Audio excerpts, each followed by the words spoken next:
నమస్తే. ఇన్నాళ్ళు నన్ను సపోర్ట్ చేస్తూ, ఎంకరేజ్ చేస్తూ మీ ప్రేమని నాకు అందిస్తున్న ప్రతి ఒక్కరికి కృతజ్ఞతలు. అలాగే ఈ వీడియో కూడా ఖచ్చితంగా మీకు ఉపయోగపడుతుంది. లైక్, షేర్ అండ్ సబ్స్క్రైబ్ చేసి మీ సపోర్ట్‌ని నాకు అందించండి. అలాగే ఈ వీడియో పట్ల మీకున్న అభిప్రాయాన్ని కామెంట్ సెక్షన్‌లో కామెంట్ చేసి తెలియజేయండి. ఇప్పుడు వీడియోని చూద్దాం. జీవితంలో రకరకాల సమస్యలతో బాధపడుతున్నారా? ముఖ్యంగా ఆర్థిక సమస్యలతో సతమతమవుతున్నారా? ఎన్నో పరిహారాలు చేసి అలసిపోయారా? మంచి మార్గం దొరకాలని కోరుకుంటున్నారా? అయితే రండి, విశ్వాన్ని ఎలా అడగాలో తెలుసుకుందాం. లా ఆఫ్ అట్రాక్షన్ క్లాసెస్ మీకోసం మన ఛానల్లో. వివరాల కొరకు సంప్రదించండి.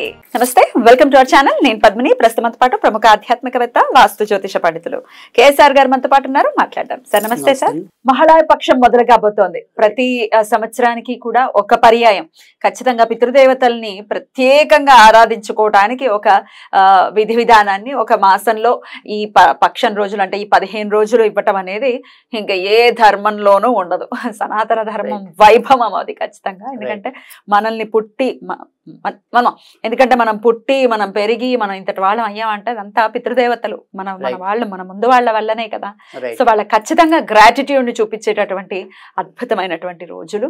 ఎందుకు చేసుకోవాలి మహాళయ పక్షం? అసలు మాకు తెలియదు, మా పెద్దవాళ్ళు చెప్పలేదు, మరి మేము చెయ్యొచ్చా చేయకూడదా? రకరకాల సందేహాలండి. మరి ఏమిటి ఈ మహాళయ పక్షం అని అంటే, పితృదేవతల అనుగ్రహం ఎందుకొరకు మనం ఖచ్చితంగా పొందాలి, ఎటువంటి సమస్యల్ని అధిగమించవచ్చు ఇట్లా అనుగ్రహం పొంది అనేది మొత్తం ఇవన్నీ కూడా ఒక్కసారి మీ ద్వారా తెలుసుకోవాలనుకుంటున్నాను. తప్పకుండా ఇది ఖచ్చితంగా ప్రతి ఒక్కళ్ళు కూడా నిర్వహించవలసిన బాధ్యత. ముఖ్యంగా హిందూ ధర్మంలో ఎవరైతే జన్మించి ఉన్నారో వాళ్ళందరూ కూడా తప్పనిసరిగా చేయవలసిన విధి విధానాల్లో ఇది ఒకటి. ఎందుకని అంటే కనుక మనకి పంచ మహాయజ్ఞాల వాటిల్లో ఈ పితృయజ్ఞం అనేది కూడా ఒకటిగా మనకి పురాణాలు చెప్పున్నాయి. ఇక్కడ పురాణాలు చెప్పిన దాంట్లో ముఖ్యంగా చెప్పవలసింది ఏంటి అంటే కనుక, ఇక్కడ మనం తరించుకోవడానికే కాకుండా మన పితృదేవతలను కూడా తరింపజేయడానికి దేవుడు మనకి ఇచ్చిన ఏకైక అవకాశం అనేది ఈ మహాలయ పక్షం అనేది.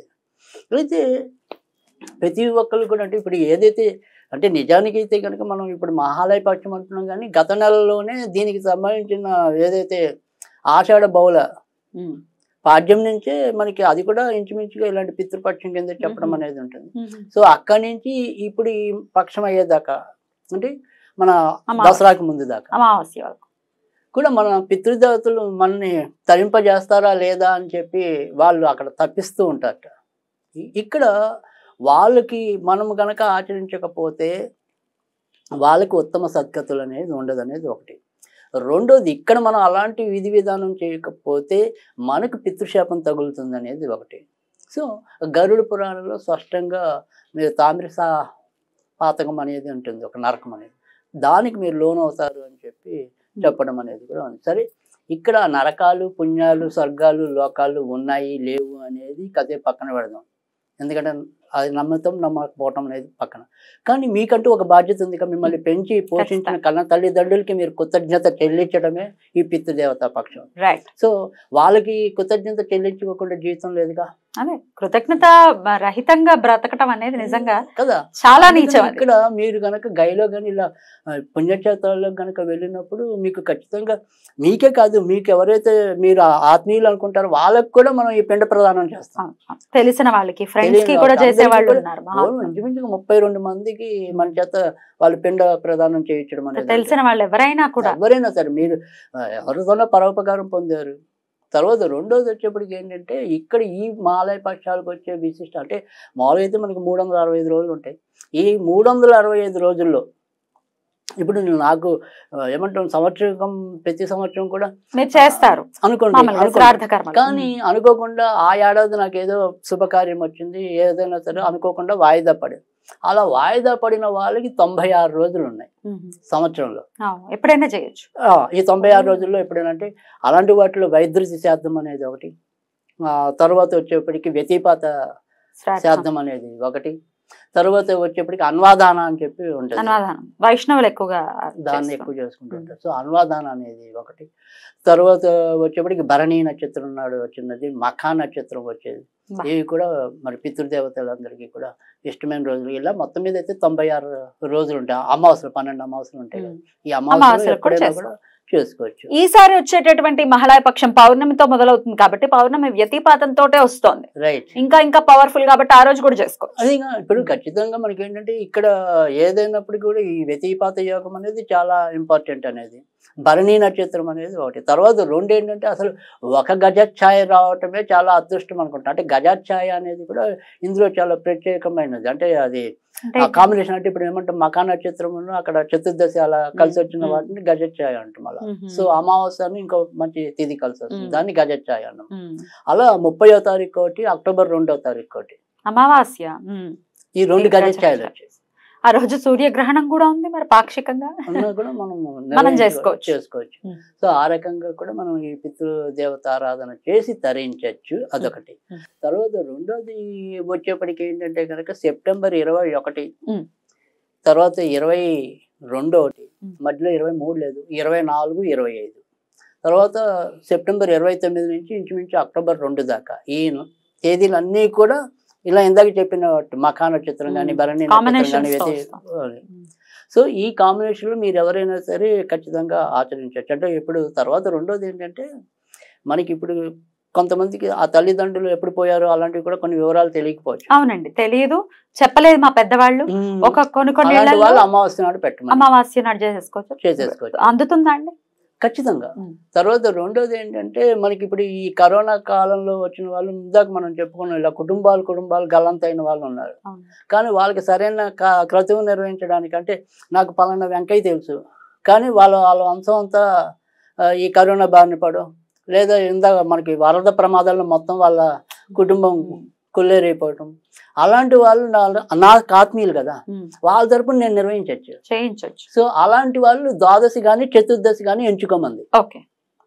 ఇప్పుడు వచ్చే దీంట్లో ఏదైతే మాలయ పక్షాల్లో ఉండే ద్వాదశి కానీ చతుర్దశి కానీ కరోనా కానీ ఇలాంటి ఏవైనా సరే మరణాలు ఉన్నప్పుడు మనకి ఎవరికైనా వాళ్ళకి మనం చేద్దాం అనుకున్న వాళ్ళు బోల్డ్ అంతా అఖండమైన పుణ్యం అని చెప్పుకోవచ్చు అండి. అంతేగా వాళ్ళకి పుణ్యమే మనకి పుణ్యం. అంటే ఇక్కడ ముఖ్యంగా చెప్పాల్సింది ఏంటంటే కనుక ఈ పితృశాపం జాతకరీత్యా చూసినప్పుడు ఏంటంటే ఎవరికైనా సరే ఎప్పుడు ఏదో రకమైన అవమానాలు ఎదురవుతున్నాయి అంటే కనుక ఖచ్చితంగా పితృశాపం ఉన్నట్టుగానే ఉంది. అంటే మీరు మంచికి వెళ్ళినా అక్కడ ఏదో ఒక అవమానం ఎదురవుతుంది. సో ఆ రకమైన అవమానాలు అబద్ధాలు ఉంటాయి అనుకోండి. ఇప్పుడు నేనేమనుకుంటే ఈ ఫోన్ ఊరికే ఒకసారి మీదే కంపెనీలో చూద్దాం అనుకుంటా, మీకేమనిపిస్తుంది ఈ ఫోన్ దొబ్బేయాలని చూస్తున్నాను. సో ఆ రకంగా నా మీద అంటే అకారణంగా నా లోపల ఉండే మానవ ప్రవృత్తి వేరు, మీకు అనిపించిన విధానం వేరు. అలా అనిపిస్తోంది ఆ రకంగా నన్ను చివాట్లు ఎట్టారు అంటే కనుక అది ఖచ్చితంగా పితృశాపం అనుకోవాలి, నివృత్తి చేసుకోవాలి ప్రయత్నపూర్వకంగా తప్పకుండా. తర్వాత రెండోది వచ్చేప్పటికి ఏంటంటే ఎవరైతే అలా ఎత్తికెదిగి హఠాత్తుగా కుప్పకూలిపోతున్నారు అంటే కనుక ఖచ్చితంగా వాళ్ళకి పితృశాపం ఉంటుంది. అంటే ఇక్కడ భూమి మీద వచ్చేప్పటికి ఏంటంటే మనం ఎలాంటి దుష్టులమైనా కూడా మన తల్లిదండ్రులు క్షమిస్తారేమో, కానీ అక్కడికి వాళ్ళు ఆ గతికి వెళ్ళాక మాత్రం మనకి దుర్గతే. మనం కనుక సరిగ్గా లేకపోతే వాళ్ళ శాపాలకి మనం లోన్ అవుతాం. ఎందుకంటే వాళ్ళకి పెట్టవలసిన విధానాన్ని కనీసం వాళ్ళ పట్ల కనీసం ఈ టైంలో కూడా వాడు కృతజ్ఞత చూపలేదే, ఎందుకు మన జీవితాలు ఇంకా అని వాళ్ళు ఒక రకమైన నైరాశ్యంతో అంటే లోపల వాళ్ళకి శాపంగా అనకపోయినా మన గురించి వ్యతిరేకంగా అనుకున్నా బ్రహ్మవాక్కు కాబట్టి ఆ రకంగా కూడా ఫలించే అవకాశాలు ఉంటాయి. ఇంకొక ప్రశ్న అండి, ఇప్పుడు ఆడపిల్లలే ఉన్నారు ఓ తల్లిదండ్రులకి, మగపిల్లలు లేరు, మగపిల్లలు చెయ్యాలి కదా, అల్లుళ్ళు వస్తే అల్లుళ్ళకి సంబంధించిన తల్లిదండ్రులు ఎవరైతే ఉంటారో మా అత్తగారు మామగారు వాళ్ళు చేయనివ్వరు. మీకు అట్లా చేయకూడదు, వీళ్ళు బతుకున్నారు వాళ్ళు బతుకున్నారు, ఇది చేయొద్దు అది చేయొద్దు మనకి లేదు, ఇట్లా అన్ని చెప్తూ ఉంటారు. అంటే ఇద్దరు ఇప్పుడు అల్లుళ్ళు అయినప్పుడు ఏంటంటే అల్లుళ్ళకి కనుక ఇద్దరు తల్లిదండ్రులు ఉన్న పక్షంలో అయితే కనుక చేయకూడదు. కానీ అదే విచిత్రం ఏంటంటే కనుక అదే ఇప్పుడు అల్లుడు ఉన్నాడా, అల్లుడికి అంటే ఇప్పుడు ఇద్దరికి వీళ్ళకి మగపిల్లలు లేరు అనుకున్నాం, ఆ మగపిల్లలు లేని వాళ్ళకి ఒక మనవడు ఉన్నాడు అనుకోండి, వాళ్ళని దహోత్రుడు అంటారు. దహోత్రికుడు. కానీ ఆయనకి అధికారం ఉంది వాళ్ళ అమ్మ నాన్న బతుకున్నా వాడు చేయొచ్చు దహోత్రికుడు. అందుకే మగపిల్లల్ని కనమనేది, వాడేదో మనల్ని చూసేస్తాడని, మనల్ని చూసేసి చూడు ఈశ్వరుడు చూస్తాడు. రైట్. అందుకని ఆయనకి ఆ పిల్లాడికి ఇచ్చారు అధికారం. కానీ అదే పిల్లాడు లేకుండా అల్లుడి చేయడానికి లేదు, ఎందుకంటే వాళ్ళ అమ్మ నాన్న బతుకుంటే కదా. ఇప్పుడు ఒకవేళ మరి అదే అల్లుడికి ఆడపిల్లలే ఉన్నారు అంటే అప్పుడు అదిగా ఇప్పుడు దహోత్రికుడు లేడు. రైట్. అప్పుడు ఏం చేయమన్నారు అంటే కనుక 3 రకాల విధానాలు ఉన్నాయి. ఒకటి అన్నదమ్ముల బిడ్డల్లో కానీ అక్క చెల్లెల బిడ్డల్లో కానీ మగపిల్లలు ఉంటే చేయొచ్చు ఆ రకంగా.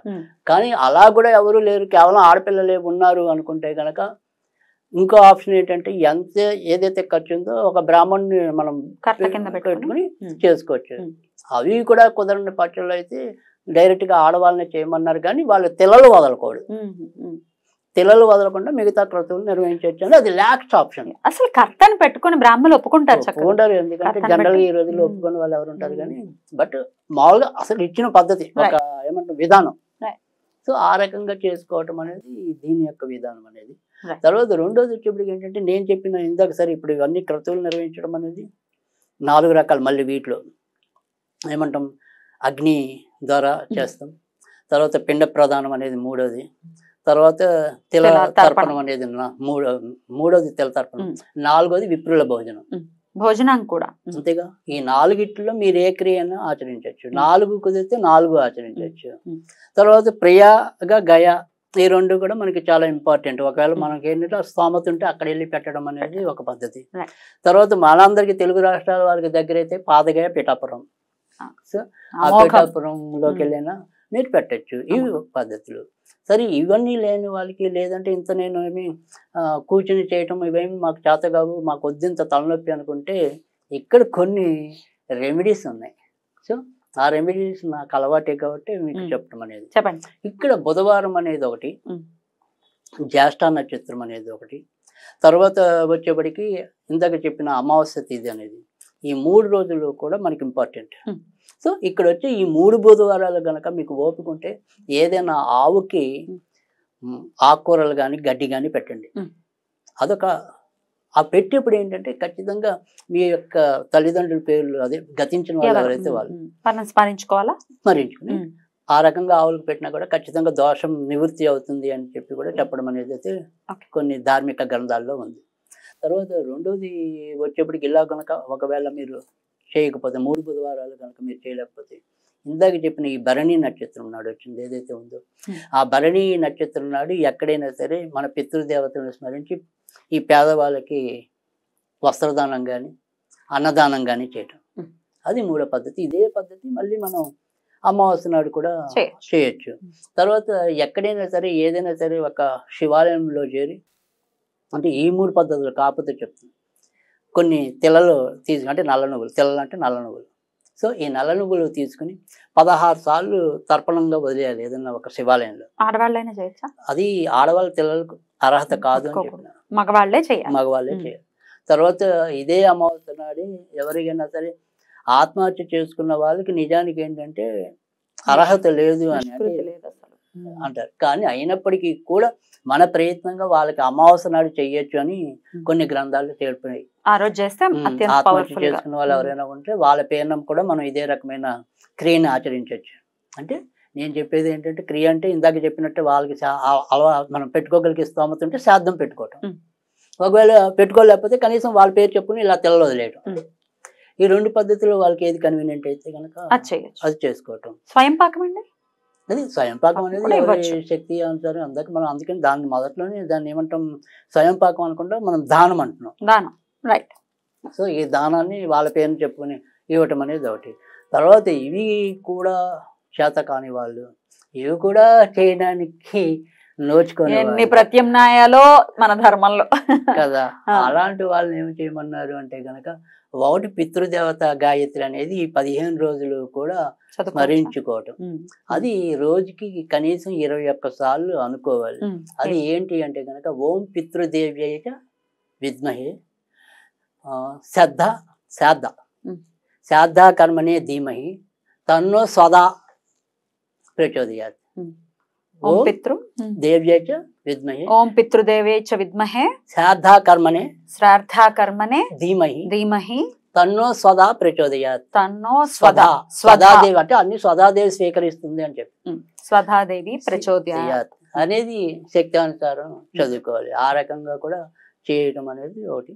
తర్వాత ఈ శక్తి కొద్దీ ఏదైనప్పటికీ అంటే ఇక్కడ ఈ 15 రోజులు కూడా మనం వాళ్ళ పేర్లు చెప్పుకుని ఎక్కడైనా సరే ఒక గుడిలో 10 రూపాయలు వదిలినా 20 రూపాయలు వదిలినా ఫలితం అనేది ఉంటుంది. కనుక ఇక్కడ మనకి మెయిన్ సంకల్పం ఏంటంటే కనుక ఈ 15 రోజులు పితృదేవతల్ని మనం స్మరించుకోవటం. ఇంట్లో ఎవరైనా గర్భిణీ స్త్రీలు ఉంటే ఈ పితృకార్యాలు చేయొచ్చా? ఇంట్లో వాళ్ళకి 7వ నెల వచ్చాక మాత్రం ఇంకా చేయడానికి అయితే అర్హత లేదా? లేదు. 6వ నెలకు కూడా ఉంటారు కదా? 7వ నెల మామూలుగా 7వ నెలకు వచ్చేప్పటికి ఏమవుతుందంటే పిండం పూర్తి ఆకృతి అనేది పురిటితో సమానం అని అందుకని 7వ నెల నుంచి మనకి లెక్క అనేది 6వ నెల ఉన్నా కూడా చేసుకోవచ్చు. రైట్, అద్భుతం అండి, చాలా అద్భుతంగా వివరించారు. ఎన్నో ప్రత్యామ్నాయాలు ఉన్నాయి, ఖచ్చితంగా చేసి తీరాలి. ఏదో ఒక్కటైనా చేసి రుణం తీర్చుకుని తద్వారా ఏమిటి ఇన్ని సమస్యలు ఉన్నాయి, ఇది చేస్తున్నాం అవ్వట్లేదు. చాలా చాలా అద్భుతంగా మాకు వివరించారు సార్. కృతజ్ఞతలు. నమస్కారం సార్.